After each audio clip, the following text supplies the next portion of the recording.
She has a past and a story. She has been through a lot and does have a lot to say. She is tired of being in a cage, but she notices the doors open and she's finally ready to break free. Join me, Karina Garcia, as I share the different things that may hold you captive to an enslaved mindset, where you were really never meant to stay and you really, honestly, were never meant to be in. Life is hard. Our choices do have consequences, both good and bad, but love is real and it's true. Jesus Christ always provides a way out. Christmas is in a few days. I'm so excited. But have you ever had somebody give you a gift that didn't meet your expectations? What do you do in that case? Do you return it? Do you exchange it? Do you keep it? In today's episode, we will discuss how the gifts you're given are more priceless than you sometimes may think. So Christmas is a time that we look forward to every year. In our house, my husband is known as Mr. Christmas. Everywhere he's worked, people know that he loves playing music on his cell phone in his back pocket wherever he walks, with volume loud enough for everybody to hear. Our home is decorated beautifully because of everything he does. I put my effort here and there, but he's truly the one who has a gift for just setting the mood. And our kids get excited because they start wondering, oh, what are we getting? What are we doing? Is the family coming over? And my son, who's 11 now, he'll start saying, Mom, do you have our gifts here at the house? Because, I could look for them. So I've had to tell him, nope, we don't have your gifts at the house. The gifts aren't here yet.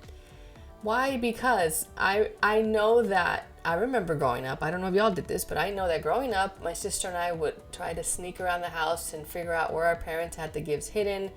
And if the gifts were wrapped, my sister would figure out how to kindly or slowly unwrap them to not tear the paper or the tape, and she could take a peek to figure out what was in the boxes, and then she'd close it back up. It's just funny. And in reality, we think about the spirit of Christmas, right? And the spirit of Christmas has never been, or I'm not going to say never, the spirit of Christmas is not technically about the gifts that are under the tree. It is, but it isn't. I can't speak for everybody else because I'm not in your house on Christmas Eve or Christmas morning. I don't know the plans that you have. I don't know your income or your budget or whatever else you're working on. All I can share to you and for you is my experience based on growing up and with my kids. So I know that for us, what we received, at least for me growing up, it was a lot more about the person thinking about me than it was the gift itself. If my parents, my grandparents, aunts, uncles, cousins, friends gave me a gift, that in itself meant the world. Like, you have a gift that's for me from you. I loved it. I remember at my grandma's house, because I'm the oldest cousin on my dad's side, I would be the Santa Claus, right? And I'd pass out the gifts to all the cousins. And I remember the faces of my cousins whenever they would hear, "This is to you," from somebody outside of grandma and grandpa and somebody outside of their parents. They'd be like, "Really?" Like, "Yeah, from Aunt and Uncle so-and-so," or "from Aunt and Uncle so-and-so." And their eyes would light up. And then they'd open the gifts and they were so excited. And whether it was a toy or it was whatever it was, they were excited. And I was the same way. I was already in my teens and I would get so excited, be like, "Oh, this is for me from my aunt so-and-so." I'm like, "Oh, thank you."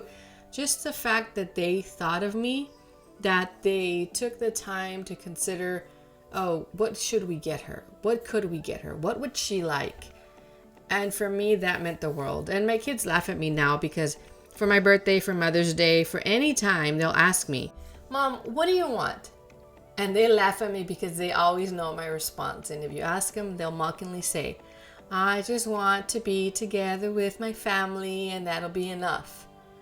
Because it is. But they're like, "Mom, no, we mean something material. What can we buy you? What do you want?" But I've realized my heart's always been unity. My heart's always been, let's be together. Let's have fun together. And honestly, with our oldest being 24 and out of the house, my 3 kids together, my husband and I, watching them joke around, laugh, be kids again, that fills my heart because it reminds me of them growing up together, them under one household and one roof, and them just, enjoying each other's company, the things that they would do that we would not find out until later or not even know, and it was beautiful to just watch them come alive together. So for me, honestly, that's always been enough. But for my husband and my kids, that's not fair because that's hard. There should be something easier for me. So I've tried to tell them, I've tried to pay more attention. I don't know if you're anything like me, but for me, it is so easy to buy for other people, but it's so difficult for me to sit down and say, I would like this and this and that. I don't know if it's because I'm undecisive at times or because I really haven't dedicated the time to reflect on what is it that I like, what is it that I need or that I really want or that I saw and I'm like, oh, that would be cool, or I really like that. I don't know. And part of a life coaching program, and our coach asked us what we wanted and to sit down and start writing it, and I just couldn't think of anything. So I remember I held my pen to the paper and I was like, okay, what do I want? And I'm like, She's like, if you can't think, go to your Amazon favorites and go see what you have on your list. And I go to my Amazon favorites and what do I have? Things for the house or things for the kids or, things for the house, but not really anything for me. So I'm thinking, man, what do I like? What am I into? Even those Secret Santa exchanges that we would have in the different places I've worked, it was easy for me to tell you my favorite color, my favorite drink, my favorite snack, my favorite chocolate. Those things for me were easier because I know them, and frequently I know like, oh, I love goobers, I love chocolate covered peanuts, I love sweet tea, I love sweet tea with lemonade, or also known as an Arnold Palmer. I love Hershey's with almonds, I love Snickers with almonds. It used to be called the Mars bar, I don't know if y'all remember. But so those things, those things flow easy because I know them, because they're common, more frequent, and maybe because they're less expensive. I don't know. But thinking about what I want, that's taking me time. And right now that we're talking about Christmas and we're talking about the season of Christmas, which we know the reason for the season is Jesus. We know that God gave the greatest gift that could have been for all of mankind, and that was Jesus. So from the beginning, we were gifted something with intention. We were all given a gift that took time and intention. God took the time to think of his children and say, what do they need? What can I provide them so that they know, one, how much I love them, two, that I see them and that I know that they're there, and three, that I know they need a way out, that I know they're going to need a solution to the problems of the world, that I know they're going to need something or someone to show them the way and understand what they're feeling, where they're coming from, where they're going, and someone who can help them understand who I am and how I am for them. And that was Jesus. So to think of that intention for gift giving, if we took the time when we gifted things to people to be that intentional, to think about how can I show them that I love them, not just tell them. How can I show them that I see them, that I was paying attention that one time that they mentioned that that was their favorite restaurant, or that they really wish they could have had that, or that they've always wanted one of these.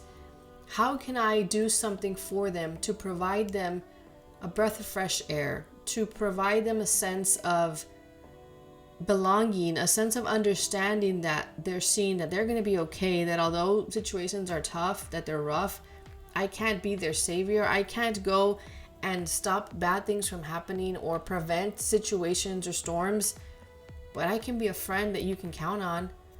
I can be somebody who can encourage you to stay focused on the light and stay focused on the truth, and allow yourself to feel what you're feeling, but not get caught there, and move beyond that because you're worth it. What can we do? If we take the time to think about each person that's on our list of gifts to buy every year, and you may have already completed it or you may be needing to complete it, what can we do? Just be intentional. In all honesty, I think somewhere in the mix of the chaos and the hustle and bustle of Christmas, we just need to have a gift with your name on it, because if we don't, then we did something wrong. Or we didn't accomplish what we should have because we should have been thinking of you and we should have bought you something. I don't think it's really about the value of the cost of the gift. I think it's about the value of the intention behind the gift, the thought behind the gift. So I encourage you today, take some time to reflect on the people that you're giving something to. Whether it's a gift that you purchased, whether it's your time and attention, whether it's cookies that you baked for them, or you made a dinner for them, or you're going to treat them to something, or you got them a gift card to their favorite restaurant or their favorite coffee store. Whatever it is that you're going to gift, do it to the best of your intention to be considerate of who they are. And if you don't know what to get them because you have no idea what they're into anymore, then take some time to talk to them. Take some time to get to know them. Take some time to have conversations and, get back in touch with people. The world is chaotic. Life is chaotic. We have things we have to do every single moment of every single day. Sometimes it may feel like we don't have enough time stretched to do everything for everyone, even for ourselves. And that's okay. It's understandable, but people are people and people need us. We need of each other. We need of one another. So if we take the time in love to just dedicate a phone call, a message, write a letter, send it in the mail. Yeah, that's old school. But man, I don't know about you, but for me, if I receive a Christmas card or a handwritten letter or even a text message or an email, somebody took the time to do that. That's the other side of this. Don't dismiss the gift you're given by someone because it doesn't meet your expectations. Because you don't know the thought that went behind that.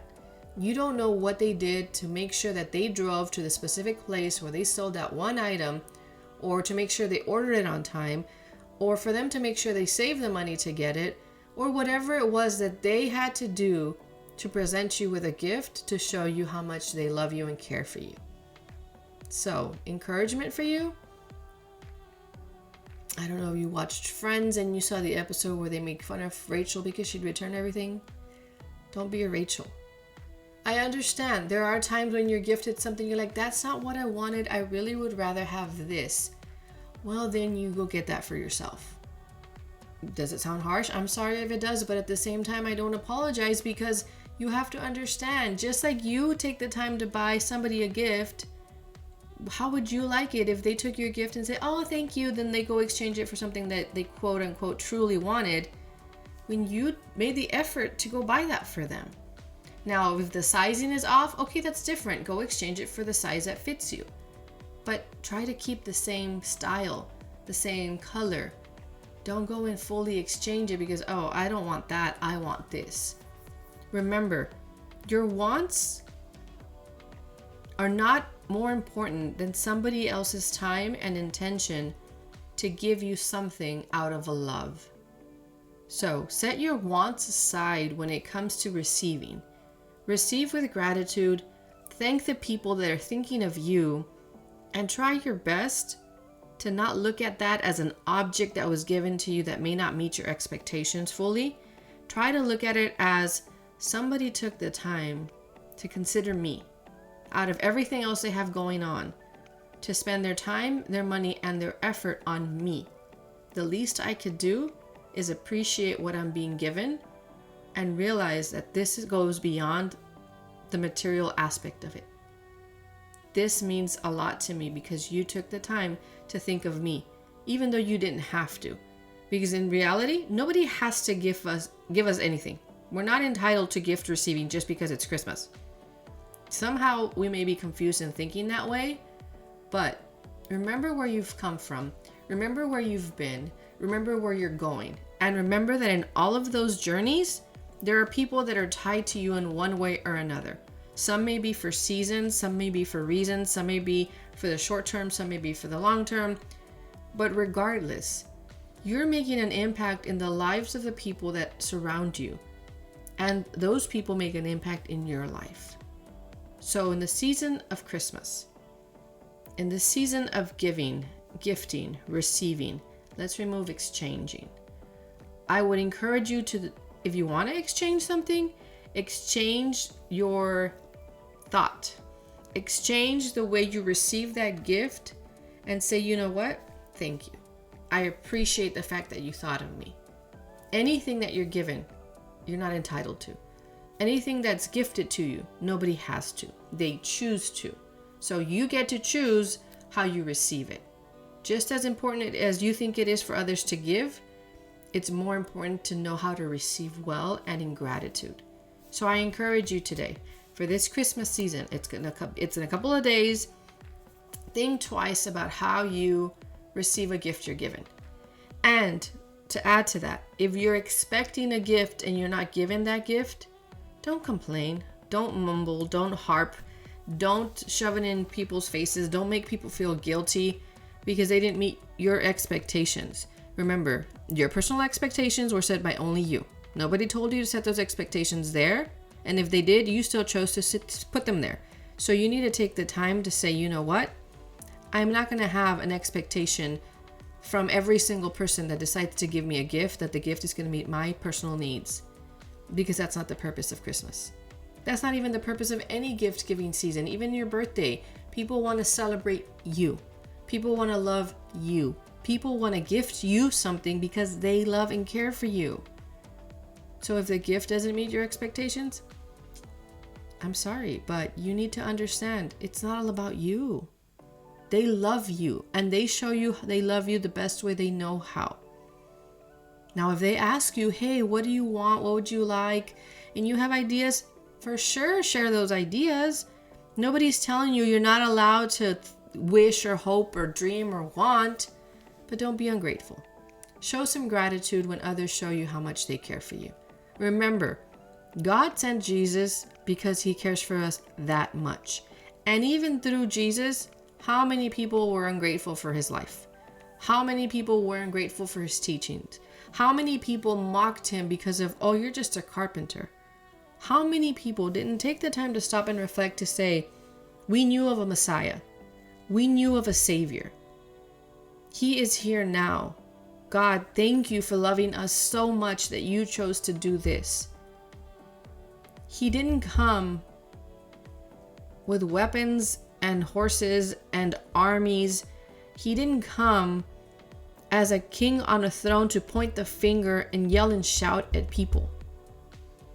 He literally was born in a manger, surrounded by animals, dirt, animals' droppings, but he was surrounded by love. No matter what the environment looked like, the love was the light that shined so brightly on that star. He was given to Mary and Joseph to raise. He was given by God for everyone. And he was humble enough to live a life of humility as a carpenter, as a teacher, as someone who didn't point the finger, as someone who didn't expect that his personal expectations would be met by the people. He continued every day to love. He continued every day to teach. He continued every day to try to lead people to the Father, to know his love for each of them.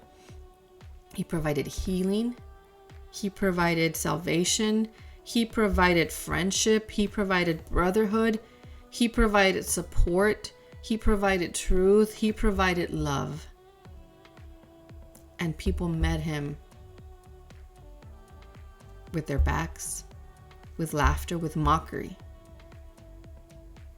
So when you receive a gift, think about Jesus. Do you want to be the people that mock the gift giver? Or do you want to be the people that thank the gift giver for considering you even though they didn't have to? I hope you choose to receive in gratitude. And remember, God could have sent a wrath. God could have sent Jesus to punish. But God sent Jesus to love you and I, because that's how much God cares for us. So I encourage you today. Love others the way you've been loved. And if you don't know what it feels like to be loved, seek Jesus. Honestly, start in the book of John in the Bible. Understand who Jesus was. Understand, based on the Gospels, who he was, what he did while he was here, and why he did it. And realize that was all for you. And if you've been hurt by people in a church building, I'm sorry. And if you've been hurt by people outside of a church building that have a title of Christian or anything else, I'm sorry. But remember, we may be a reflection of Jesus. We may be the only Bible you've ever read, but we're human beings. We are going to fail you. We are going to do things that you think are not correct. We are going to do things that may seem contradicting to who God says we should be, because we're human beings. So please, don't judge God. Don't judge Jesus. And don't judge the Holy Spirit according to who human beings are. Because we are frail. We are going to make mistakes. We are not perfect. And we're going to hurt people.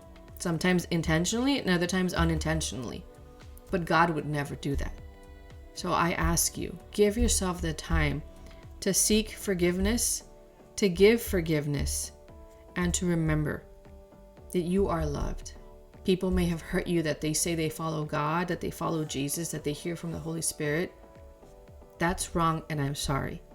But don't give up on God because of other people. Trust that God loves you, that God gives everything that he can give every single day to show you his grace, his mercy, his truth. That God sent Jesus for you. That Jesus lived, died, and resurrected on the third day for you. That Jesus left behind the Holy Spirit for you. Why? Because of the love that God has for you. So this Christmas season, with it being a few days away, I pray, I hope that you can give and receive the greatest gift of all, which is love and forgiveness. Because you want to be able to move on with your life without holding on to grudges or resentments. Don't let anybody steal the joy that is yours. Don't give that gift of joy away to others to steal from you. Share your joy, but don't lose it. Enjoy this Christmas season. Whether you're celebrating it alone, whether you don't celebrate it, whether you're with family or you're not, if you're working, if you're at home, whatever you're doing, know you matter. There's value that's added to you and that comes from you for others. There's fruit that you can bear that's everlasting. And it can be good fruit, because what God creates, he sees it as good. Are you ready? Thank you for tuning in to the latest episode of She Breaks Free and She Believes podcast. I truly hope that you're able to begin to break free from lies, misconceptions, doubt, unbelief, and anything else that keeps you from living this one life to the fullest according to what God has placed in your heart and woven you in your mother's womb to do. I pray that his love abides in you and that you never forget that his joy is your strength and that you have purpose and are here with intention. Make sure you subscribe so you can stay updated with the latest episodes. And if you choose to connect further with me, head to connect.to/Karina Garcia. That's KONECT.to/KARINAGARCIA. God bless you.